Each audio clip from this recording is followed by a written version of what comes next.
আমার গাড়িও ধরছে, ধরে বলছে বলছে ওটা পতাকা হলো, বলে পতাকা থাক যাই তো উপরে আপনি ডিগি খোলেন।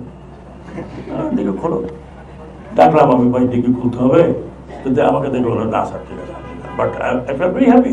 আমি ইন্সপেক্টর জেনারেল সাহেবকে রিকোয়েস্ট করবো, এই যে ছাত্ররা যারা এই সিনসিয়ারলি কাজ করছে, কালকে দেখে ওকে 3 লাখ টাকা কত 300 কোটি টাকার নাকি ভয় দিয়েছে, আপনারা পুলিশের তরফ থেকে তাদেরকে সবাইকে সার্টিফিকেট দেবেন।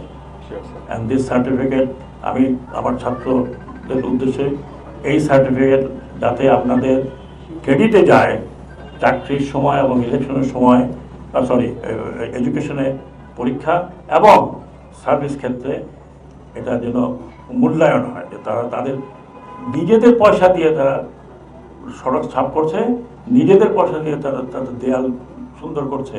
এটা সরকারি প্রজেক্ট হলে 400-500 কোটি 1000 কোটি টাকা লাগতো, তারা নিজেরা করছে। এর সাথে একটা দেশে এর সাথে ভালো এক্সাম্পল হতে পারে না। দে আর ডুইং ভেরি গুড। তারা কোনো ট্রেন্ড লোক না। বাট আমার গাড়িও ধরছে, ধরে বলছে বলছে ওটা পতাকা হলো, বলে পতাকা থাক যাই তো উপরে আপনি ডিগি খোলেন। ডিগি খোলো, ডাকলাম আমি, ভাই ডিগি খুলতে হবে, কিন্তু আমাকে দেখে বললো না স্যার ঠিক আছে। But I feel very happy.